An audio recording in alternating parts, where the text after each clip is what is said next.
All right, folks, today we have Jonathan Goodman on the show.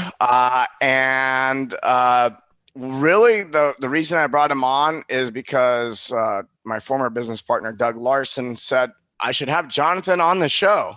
And when Doug says that, I go, okay. And he's usually right. Usually right. We'll see. We'll see today. So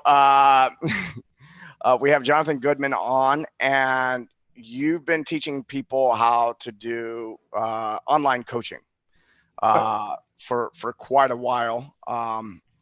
And right now in the coaching industry, everybody's going online, whether they wanted to or not. And I've noticed a lot of people come to us and they're going like, well, I was thinking about going online. I wish I would have done it before, but I guess a lot of people had the fire lit under their ass, and it's been really good for them. A lot of people have been struggling. And one of the things that just in the pre-show, the 3 minutes we chatted before we hit record, you talked about, why virtual training is a joke and going away. So I do want to dig into that because a lot of people are liking the virtual training as coaches, but it's likely not sustainable is what I'm hearing from you. Well, I mean, virtual training and virtual coaching are two entirely different things. Got it. Sitting on a camera, with a client or a few clients across from you on the screen is not virtual coaching. Yeah. It does not do online training, online coaching justice. And there's absolutely nothing to differentiate you between you and any app or anything that Silicon Valley is going to come out with, pick your poison, Mirror, Peloton, whatever, or like a company like Beachbody. Right now it's fine because nobody's working. And when nobody's working, you can easily do classes throughout the day because nobody's working. Yeah.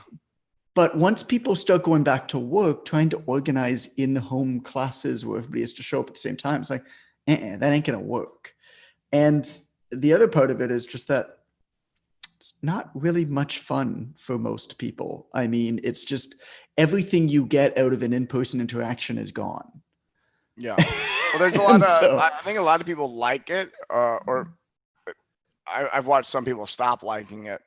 Like the novelty of it was really exciting. It's like, oh, I'm home, I go somewhere. And so the novelty is exciting, but the novelty I've witnessed is starting to wear off. It's like, okay, I'm tired of being on camera leading a class this way all the time in my living room. Yeah.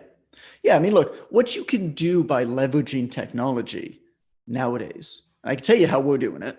Yeah. But what you can do when you leverage technology nowadays is you can offer a better coaching service that's more convenient and a more cost-effective price point to your clients while making more yourself with a better schedule yourself than you ever could. Doesn't mean you have to get away from the gym. Yeah. Like this is an evolution. There's a couple of surprises. So for anybody who doesn't know me, I run the Personal Trainer Development Center. We've published over 1,000 articles. We've got a few million people a year on that. It's the largest blog for trainers. And then in 2013, I created the precursor to what's become the Online Trainer Academy, which is the first ever certification for online trainers in 2013. Yeah. So we've been doing this for 7.5 years, over 30,000 people, like 87 countries that we've accessed. So like, this is not us figuring this out in the last 3 weeks. Yeah. Because we've had to. And what often surprises people is two facts about online training that we've noticed with all of our students over these years. And one is the majority of trainers who coach clients online never coach a client outside of their city, which is interesting. Happy to talk about most coaches that coach online are not coaching outside of their city. No, all of their clients are in the same city as them. But they're training them online. They're training them online. Think about conventional training. Is that new? Or are you talking about this is before COVID? This is before COVID. This is now. Okay. This was always. Absolutely, there are people who train people in different countries for sure. Yeah. But what do you think about, like, as a trainer, you don't actually need that many clients, that many customers. To make $72,000 a year, you need 30 clients paying you $200 a month. Yeah. Like you need 30 customers, right? Yeah. It's not. Obviously, if you want to grow beyond that, I mean, you can do the math, you can figure out how many it is, but you don't actually need that many people. Any trainer worth their salt that's gotten some results with people in the gym, well, now they're able to expand their pool of referrals outside of people who live 15 minutes from my facility. It's like, I'm from Yep. Toronto. Traffic is a nightmare. If a client didn't live 10 minutes from the gym, they weren't coming. At 6 Yeah. p.m., 7 Yeah. p.m., it just ain't happening. Yeah. And so, I had a client who's 45 minutes away. Well, they saw me once every 2 weeks on Saturday morning at 8 a.m. This is like 8 years ago, right? 9 years ago. They'd see me once every 2 weeks at 8 a.m. on Saturday because they couldn't drive to me that much. And so this was a client who I just did a workout for. At the time, I didn't know about online training. And so, I wasn't charging them for anything in between. I wasn't offering them that good of a service. I was just seeing them for that one session. Well, now what you could do is you could take on any of those referrals. You can work with clients who are outside of that immediate vicinity, which means friends, family members, loved ones, people who go to church with your clients, like whatever it is, you can take them on. Well, most of your clients, most of their contacts are going to live in the same city. Yeah. So it just so happens that it expands that way. And then you can decide whether you train them fully online or what most people do. Like most trainers, I'm a bit weird because I'm more introverted, but most trainers are pretty extroverted. Like they actually like to be around people, which is weird for me, but they like to be around people. And so what they do then is they do this hybrid approach, right? Basically, the way that we were all brought up in the fitness industry was a way where fitness was dictated by business. Mm-hmm. The natural constraints of the business model of a gym limited our ability to optimize the service that we were giving to our clients. Yeah. How so? Like, how's it limiting? You have to show up exactly at 8 a.m. or you miss 5 minutes of your workout. Yeah. As a trainer, our job is to remove stress from our clients' lives, not add to it. So my client, who's the chief of psychiatry at a major hospital in Toronto, that sees me every Tuesday and Thursday at 4:30 p.m., shows up at 4:40 because there's an emergency in the psych ward and rushes in and is stressed out because he's going to miss 10 minutes of his workout. That is not a good service to be able to offer to somebody. Yeah. That's one. The second is, this, Mike, like a perfect workout is never exactly 30 minutes or an hour long. Yeah. So if, and over the course of a client's life cycle, that changes, right? A hypertrophy workout or even might from need to day be, to day. it might change from day to day. They come in tired. I don't want to train you for an hour. I don't want to train you for an hour. Like we'll stretch out for a bit, we'll move a bit, but let's chill the fuck out. Let's chill out. Okay, now you're ready to hit it hard. Now you want to put on some muscle. Well, you know what? You need an hour and 15 to get the volume in. Okay. Yeah. Well, too bad, because I got hour sessions. Okay, now you want to do more of a metabolic workout with 40, 45 minutes. But you're paying for an hour. We're going to do tricep pull downs or some shit for 15 minutes just to waste the end of the time. Yeah. Like, put your hand up if you've done that, as a trainer. And, we're just going to stretch your hamstrings again. Like, I don't know. So it just doesn't, our job as fitness professionals, as coaches, whether you work with clients one-on-one or in a CrossFit group training type situation, is to optimize things for clients. That's literally all that we're paid for. Yeah. And a conventional business model, the brick and mortar studio, is simply not set up. It's constrained. What online or what hybrid allows you to do is it allows you to reverse that continuum. So now fitness can dictate business. You can now give a client exactly what they need, how they need it, when they need it, where they need it. That might mean that they come and see you in the gym at this point of their training twice a week, 3 times a week. Yeah. But a month from now, that might mean that they tone it back and see you once every 2 weeks for a form check, or they just like seeing you once every 2 weeks or whatever. So they're getting a full package. So they're getting a package. I mean, this is what we talk about is like, and this is one of the biggest frustrations for most coaches, gym owners, trainers is, I have my clients for an hour or 2 hours or 3, 4 hours a week, but the clients are doing a bunch of dumb shit the rest of the time. They're unwinding all the results, right? Mm-hmm. And so are you suggesting creating a package that also addresses lifestyle? Well, I mean, first off, to take a step back, you don't even know the dumb shit that they're doing in between. Yeah. Because your payment structure doesn't allow you to do the work to actually monitor what they're doing in between. You're talking about an hourly. You're talking about an hourly rate. I'm talking about like an hourly rate. Yeah. Yeah. The hourly rate is highly limiting. Mhm. So for these are for the coaches who are selling packages that are for hourly, and you're suggesting selling packages that are more like a coaching package. Is that what I'm hearing? Yes and no. It can be a coaching package. What we generally recommend, I mean, this is just one of the models. There's a lot of different ones, but one of the models that's most popular that we recommend is a hybrid model, which is basically an hourly rate plus a coaching package. Mm-hmm. So you do both. So if they see you in person, they pay you hourly rate, Yeah. Okay. right? But then there's a coaching So it's package actually outside. divided up. I see. It's Okay. actually divided up. I mean, you can sell it as a bundle, but it's actually Yeah. divided up. And that way, I mean, a client could see you as much or as little as they want. But perhaps even more important and notable for that is coaches need to show up where coaches need to show up and get the hell out of the way when coaches don't need to be there. Yeah. Because there's a lot of things that technology and computers and automation and software can do way better than humans. Yeah. One thing that it can't do better than humans is coach. One thing that it will never be able to do better than humans is coach. That's why Silicon Valley will never replace personal trainers. Because a coach, somebody who cares for you, somebody who's in your corner, somebody who understands motivational interviewing, somebody who is able to ask the right questions, you can't ever replace that. But what you can do is you can get software to do your scheduling for you, right? You can get software to check in with your clients and see how they're feeling. To be honest, most coaches, and this is going to rub a lot of people the wrong way, but software can build better programs than most coaches can build these days too. Software can't individualize the programs, but you can actually build a really intelligent bank of templates and use that as your base and then come in just at the last little bit and individualize it for a client. Yeah.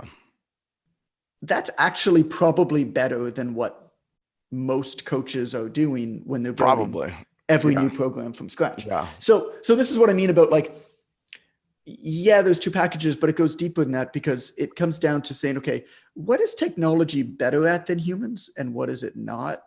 And how can we remove humans from the process as much as possible in order to optimize Yeah. where Well, humans need to be? I see a lot of coaches. I mean, I've been dealing with this for years. Hey, you've been in it. You've been in this for, I think about the same amount of time you have. And it's like, yeah. I remember teaching people about email automation. I remember when All right. It was email. magic. Yeah, yeah. It's magic. Well, here's the thing is, and then coaches would come back or gym owners and they go, well, I don't want to do email automation. I go, well, why not? Well, it's so impersonal, Mhm. so on and so forth. I'm like, that actually frees you up to have more time with your clients because you're spending less time drafting individualized emails to each single person, which you're Right. not going to do anyway. So it's actually doing something you wouldn't be doing anyway. And I saw it, and you probably saw it. I was like, yeah, like email automation is becoming normalized. Right. I remember the day. I remember the days of like having my automation running, and having a member of the gym walk in and go, "Man, that email you sent me today, like, Oh oh, you're yeah. spot on." Da, da, da. And I'm like, "What the fuck are they talking? Oh, the automation, the Aweber. Oh yeah, I had and no idea. Oh yeah, and we get 100, 200 replies back to every email thanking us for sending them that message back in the yeah, day. yeah. Back in the day, and it's like, oh wow, Mike was thinking about me today. I appreciate Yeah, it. right. Mike was thinking Uh, about me and 20,000 other people today. This is amazing. yeah, Back in the day when we got 80% open rates on emails. Remember that? yeah, yeah. But here's Beautiful the thing: thing. is people were now it would be silly if you're a coach and you go, well, of course I do automated email, of Mhm. course. But then there's probably some other technological advance that we have at our disposal. We go, well, I don't want to use that because it's not personal, but in 5 years it'll be normalized. Well, let me tell you one of the examples because we do this with our students in our education programs, and we're actually launching our own online fitness coaching pretty soon too. Funny, 7.5 years into teaching people how to do it, we're launching our own. Yeah. And one of the things that we're building out into it is automated check-ins, because automated check-ins are as simple as could be a text message. We're doing it within the software that we're using, but really we're effectively randomizing. The way that we're structuring it is, we're starting with 100 clients. We'll take on 500 new clients every 3 months. And so we have at the beginning 20 clients per coach. We'll have 50 clients per coach ultimately, I think. But then each coach has all of their clients split into teams of 5. So at the beginning, each coach will train 4 teams of 5 people. And so the messages will go to the team of 5 people. And there will be individualized workouts, individualized messaging, but then most of the accountability and teamwork and stuff like that will go to the team. Anyway, so we have, as part of the follow-up ongoing check-in system and accountability messages, we have a randomizer. So we have 50 or 60 check-in messages. Oh, and wow. we have a randomizer sending them to people. And it's literally things like, hey, how'd you sleep last night from 1 to 5? Hey, how's your stress levels? Because really, all that we're doing there is we're identifying places where we need to show up. It also raises the awareness Right? of the client. I mean, I know that I have a buddy who's got a training program I've been participating in, and it's like, how's your sleep? How you feeling? Like, how many hours did you get? Like, five questions Yep. before the training program. And if I didn't already have a practice, which most people don't have some type of practice of checking in on themselves, no meditation or anything, and I get that message, I go, oh shit, I am tired. I'm going to give myself some grace today. And of course, that's being taught through the program, because when you put in, I only got 6 hours of sleep last night, it's going, well, we're going to go easy today. And then you're probably going to go to sleep a little bit earlier that night. Yeah.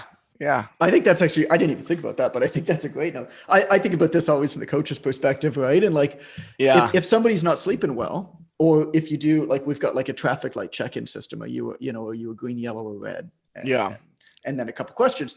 And all that allows you to do is, somebody says they're green and stuff's going good, you can send them a quick thumbs up. But somebody says I'm a red or I'm a yellow, it's like, cool, what can we do to get you to green? Yeah. Or, I mean, and I know, right? Sleep is an indicator of poor recovery.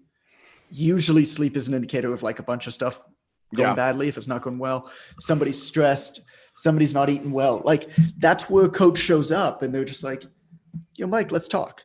But a coach doesn't need to reach out to every single one of his or her clients multiple times a week.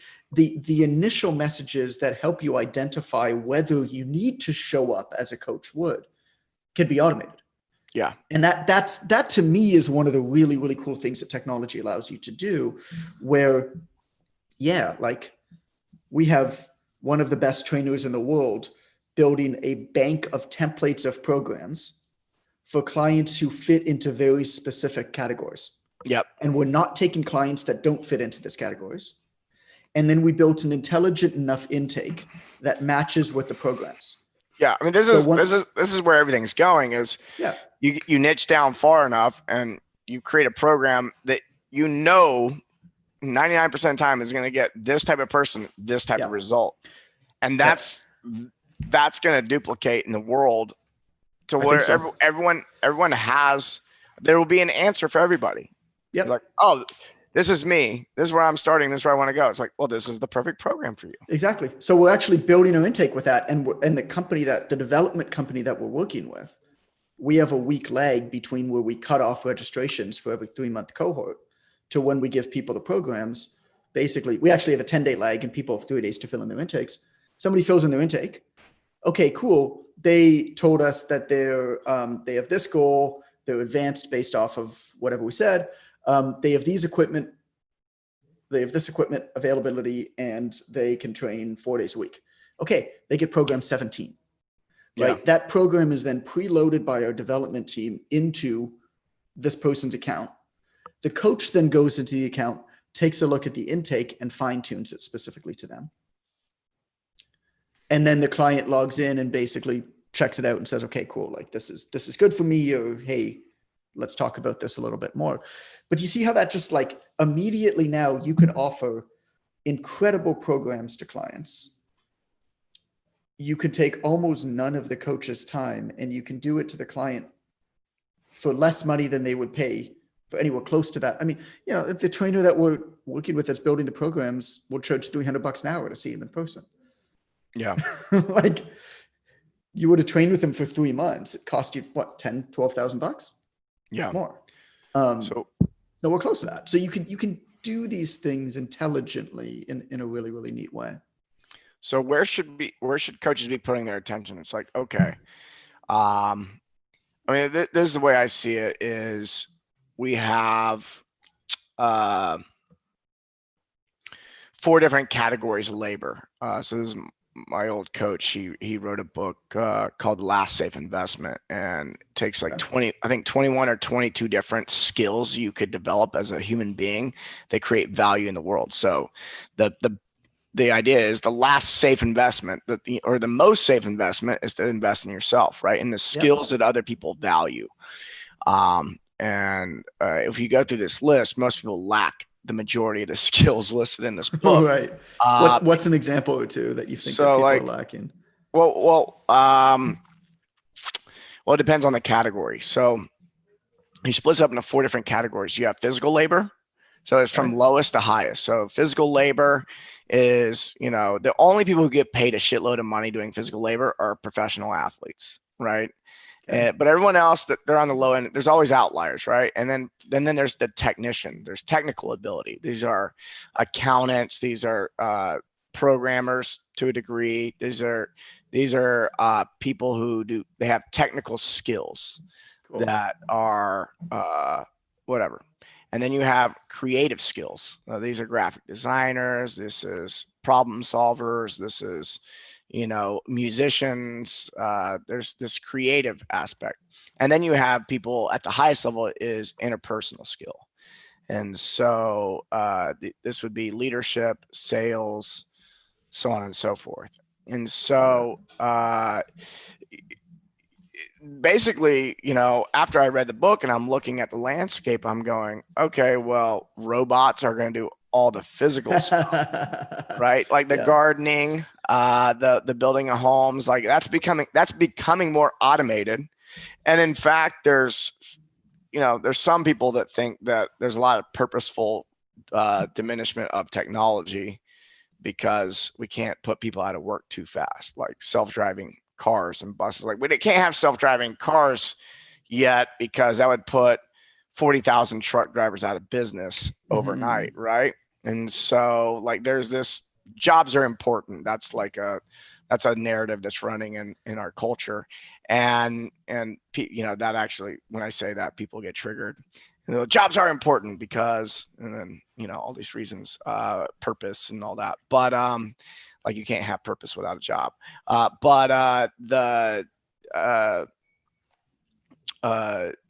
The technical skills are obviously being replaced with software.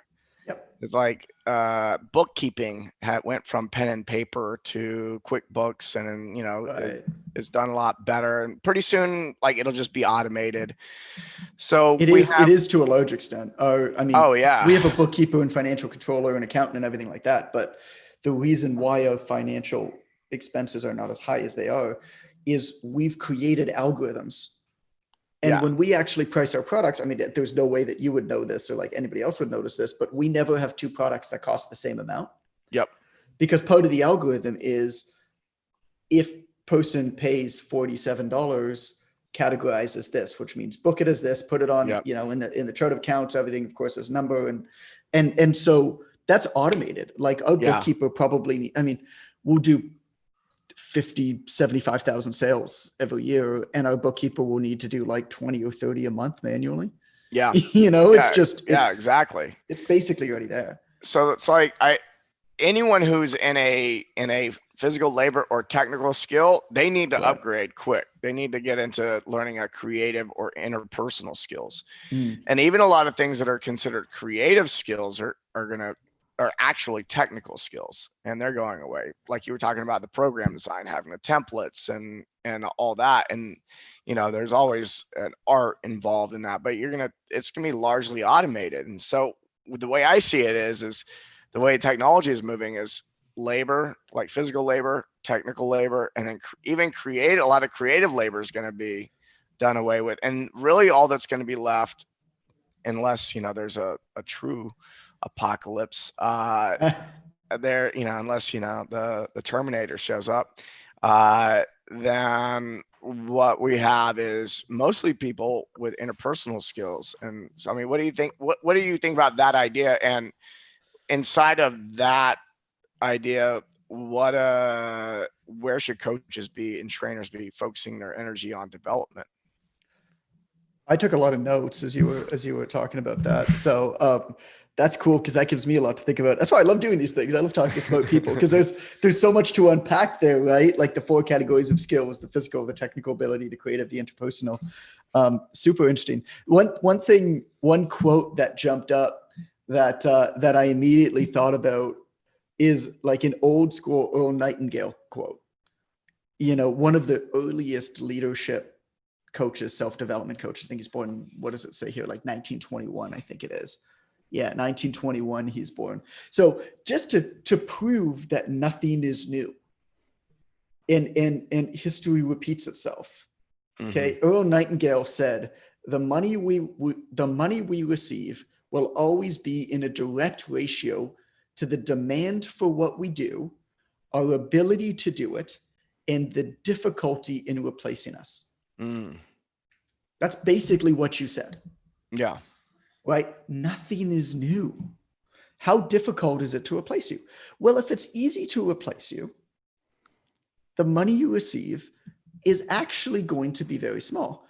And we've actually built this into our coaching program, going back to our coaching program. Then I'll talk about like this idea of what has value and not.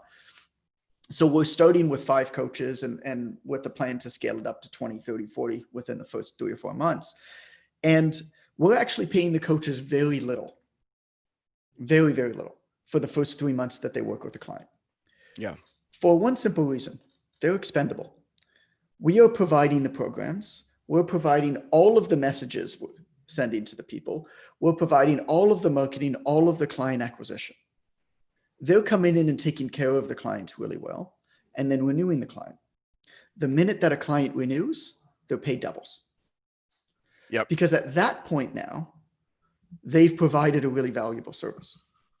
Yeah.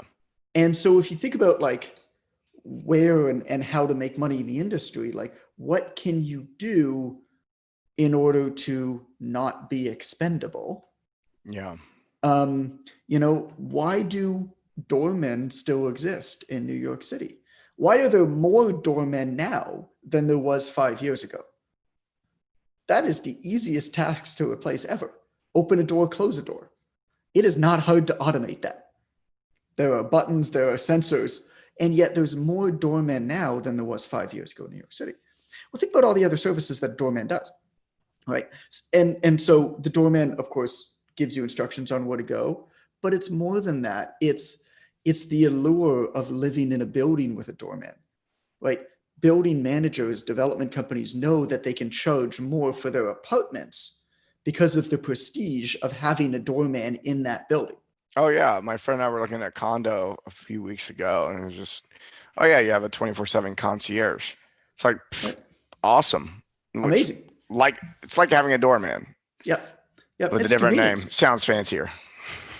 Doorman's fancier. They wear like that is they wear fancier. a uniform and everything like that. No, it is. But there's the prestige, right? And then of course there's the convenience. You know, they can accept packages and stuff like that, which is actually super funny in condos now because they're like all of the concierges are there's just like a wall of packages in front of wall of face. Amazon behind them. Oh yeah. my God, I feel so bad for these guys and girls, man. There's just nothing they can do. They're just buried because none of these condos were built to accept that many deliveries. No. So there's no storage. There's nothing for it. But anyway, so that's just a good example of like what Silicon Valley does. You know, you look at like the acquisition of Mirror that just happened by Lululemon, or Peloton, of course, has taken off. Or like every time that there's a new app or AI that's like a fitness AI, there's all these sensationalistic articles like, is this the end of personal training? It's like, no. The reality of it is, what Silicon Valley does is they'll always break down a task or a problem into every single one of its parts, rip out all the unnecessary ones, and automate or build software to accomplish all of the basic tasks. They remove a lot of the real intrinsic value, though. And so if you want to compete as a personal trainer, if you want to compete in the fitness industry, you need to really understand where that intrinsic value is, and you got to maximize that. The allure of online training is not so you can sit with your feet up on a beach. It's not location independence. It's none of that. The allure of online training is that now finally we can use technology and automation to remove ourselves from all of the things that we should never have been doing in order to maximize where we need to show up and do that stronger and in greater capacity to more people. That to me is a really exciting thing. Yeah. And so the idea then is you got to understand as a coach, what are those things? And we're in a moment now where there's going to be a lot of fighting back and forth. I told people to start using workout templates and basically build templates and work off of them. I told people to do this 9 years ago in a book that I wrote. I got hate, man. Holy crap, I got hate. And I just made a logical argument. I'm like, if you have a client who fits into a specific category and you write the absolute best workout that you could ever write for that client, and then you have another client who fits into a very similar category, by definition, writing another brand new workout is going to be the second best workout you could write for that client. Yeah. Why not continually improve the best workout, right? And that template, and then individualize that and just always work to make that better and better and better and understand who's that's for and who that's not for. Yeah. I would say the majority of trainers, definitely that's true for. I would say the only exception is, and like we have a lot of clients who are like a lot of high skill 100%. Type of training. So it's 100%. it's not, it works really well if you're talking about CrossFit, bodybuilding, weight loss clients, muscle building clients. That's like very, very true. But then like you get into one of these niche categories like mace training, and like, which we have a lot of clients who do mace, and it's like, it's really? it's so much skill, and it's so much practice, and it's actually more like martial arts than it is, say, training. So it's, when I'm hearing you talk, I go, yes, this is very true. If you're the type of personal trainer who's doing like, you're going to do this many sets and this many reps, but we have a lot of coaches that we train that's really not even what they do anymore. It's like, oh, I could give you that, but we're actually going to be doing, which is what we're talking about, is they're offering something that's got like this value. There's human connection happening. There's a back and forth, and it can be done inside of a group, and it can be done one-on-one, and maybe you're on your own for a week, and then you come in and you have a meeting and you talk about how it went, or you videoed your new flow and you submit that, and then there's conversations. I'm fascinated by that. I gotta go watch YouTube for some mace. I've done a bunch of club bell stuff. Yep. And I did competition kettlebell lifting. Yeah. For a while. This is a whole different animal. So I'm with you. I'm with you because I did this stuff. I come from weightlifting and CrossFit. It's very, I came from like the hard sports, right? The hard, if you did kettlebell sport, it's a hard style. It's a hard style training. It is not fun. CrossFit, strongman, powerlifting, weightlifting. These are all hard style training. And most people that come from a hard style background don't even realize that there's a non-hard, there's a soft style training. And they usually just look at soft style training and go, that's dumb. But then you get into a softer style or a more feminine style, which would be something like mace flow. Mm-hmm. And so it's not even about it's more like you're learning the dance moves, and then you're learning the dance with a weight. But then like one of my friends, she's a yoga instructor. She's a yogi. She has a 200-hour teacher training program. She's super high level, never held a mace in her hands, put a mace in her hands a couple days ago. And she caught on really quick because she has the body awareness, the mirror neurons, all this stuff. And she goes, oh, this is like yoga with weights, because it's like match the breath with the movement. But then it's like, well, what movement do you want to do? Whatever you want to do, and it's, you don't always do just the things you feel like doing, but there are things like that happening in the fitness industry. Now I said it's a small niche. And you're talking about choreography though. I mean, that's awesome. That's beautiful. Yeah. I love it. Yeah. So I think a lot of this would never, it definitely wouldn't have existed without all this Yeah. automation. And so what we're gonna, I think what we're gonna see is because of all this automation, there's now this explosion of creativity, right? We have the Yes. physical labor, the technical labor. I don't have to worry about technical shit anymore. So now my mind, more of my capacity is going into creativity. Yeah. So one of the things that I'm witnessing in the market is just coaches coming out with shit I never dreamt of before. And here's Mm. the thing: I'm 38. I've been lifting weights since I was 15, and I I've been bored before. I was like, I don't know if I want to do more of that same movement my whole life. And then a lot of these new styles of training came on, and a lot of people see it and judge it and kind of think it looks silly. But once Yeah. I got into it myself, I'm like, I'll be one of those silly motherfuckers. I don't care. This like my body feels good. I look good. Chicks dig me. I'm into it. Like that's why we train, right? It's That's why we so started to train. yeah, like I'm a little bit I different want to be now. appealing. I'm married. I got a 3-year-old. I mean, I want my wife to dig me, but I want to be able to Exactly. tell you what it is. You want I to be want to be attractive and that feel good. dad. Yeah. I love the fact that I'm that dad, and this is like super egocentric of me, and I hate myself for it, but I just know it. Like, I'm that dad in the park throwing my kid up in the air as he's going higher, higher, higher, higher, higher, and all the other kids are running up to me and they want to turn. Yeah. And I look to their parents and ask them if it's okay. And then I start chucking their kids up, and the other parents can't do it. Yeah. Yeah. Like, that's why I train. You don't want to be the parent on the sideline. You want to be the parent Yeah. in the game, That's that's it. that's important. You got to know your why, but when you're a young man, it's about picking up chicks, and then Oh, that's how it always was. you That's how always it want always to was when I started. Yeah. always. And then you evolve and like, I want to feel good and I want to be able to do shit and I want to Yeah. be able to play with kids and But all that. I think your point Yeah. of the programs is a perfect one. I'm glad that you jumped in on that, actually, because it's true. Like, high performing clients, no, it's not for them. Like, Right. that's a whole different beast. Anybody who you want to put on a stage, anybody who you want to put on a podium, anybody who you want to try to win a championship, like, get ready for a combine, anything like that. No, this doesn't apply to them. But the majority of clients that work in our gyms, the majority of people that pay the bills in the fitness industry, like, I would go so far as to say 97 to 98% Oh of yeah. them fit into this category. I mean, Well, even the the highest performing athletes usually cause the most amount of problems and pay the least amount of money that's exactly in what a I was lot going of to say. sport. It's like I remember I was training some people for the CrossFit Games at one point, and then woke up one day. I'm like, this is not satisfying at all. It's not fun. Like Like, I get way more satisfaction out of helping someone get off their diabetes medication. That yeah. was like the first time that happened. I'm like, oh, that feels fucking good. I want to do that. I want more of that. Fuck podiums. Yeah. Right.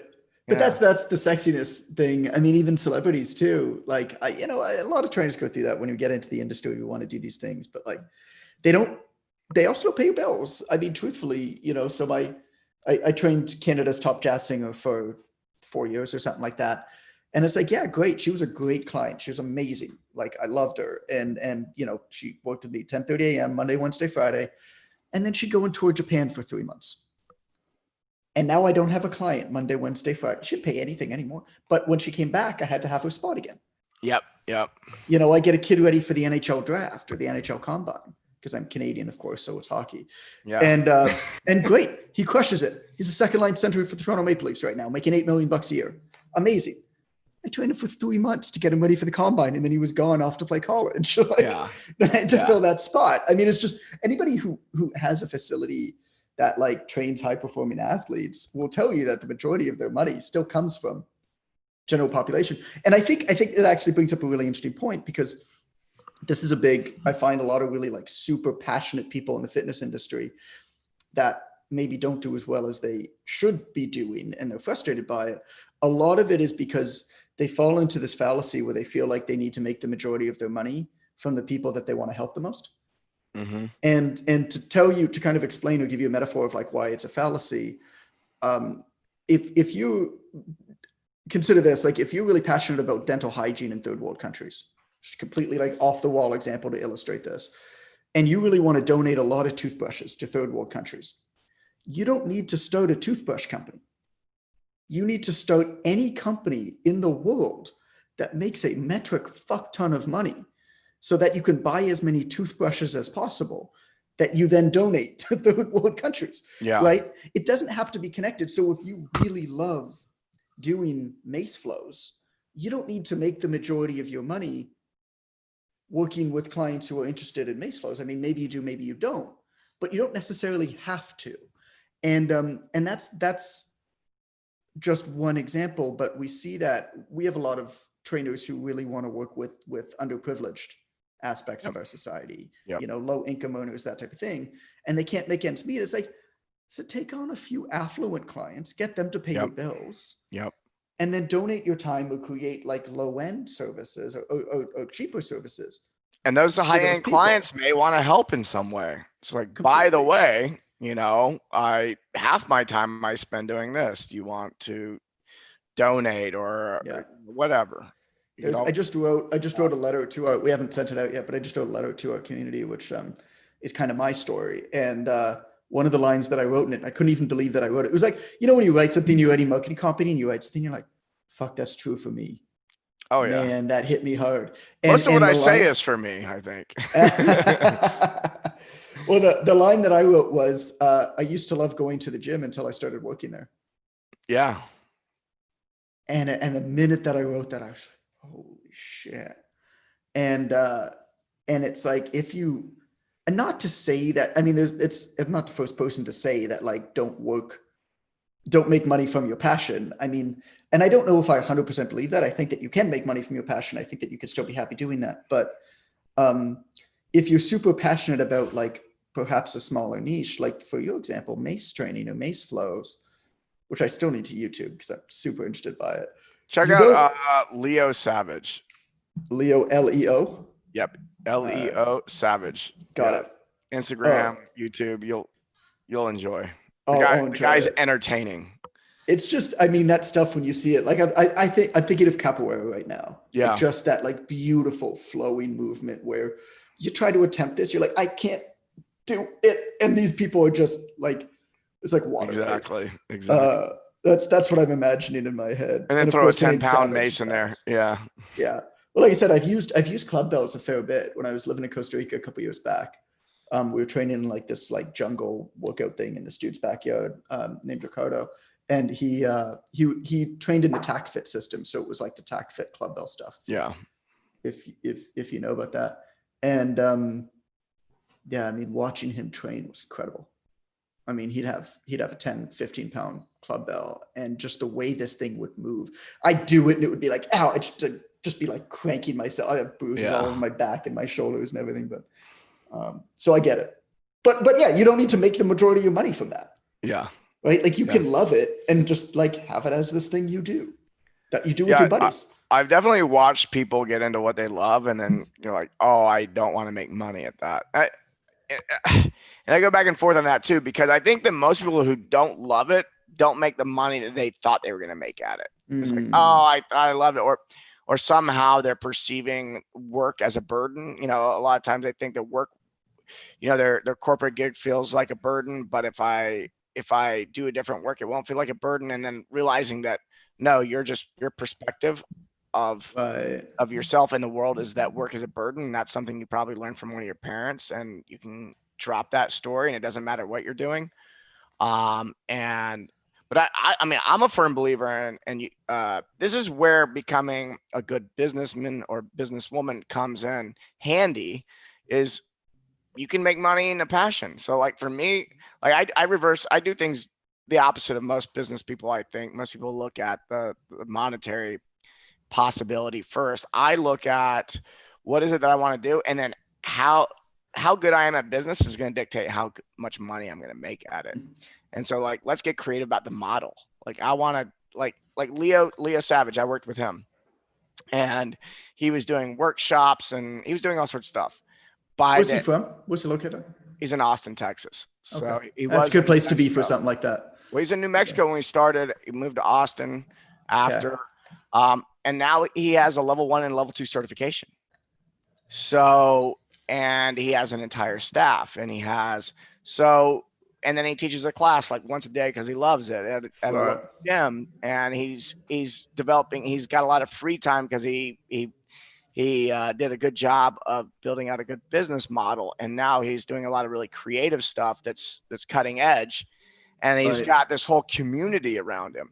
And That's so cool. it's like, to me, it's like, yeah, do what you're passionate about, but be smart at business. You can't do what you're passionate about and just copy what everyone else is doing. It's not going to work.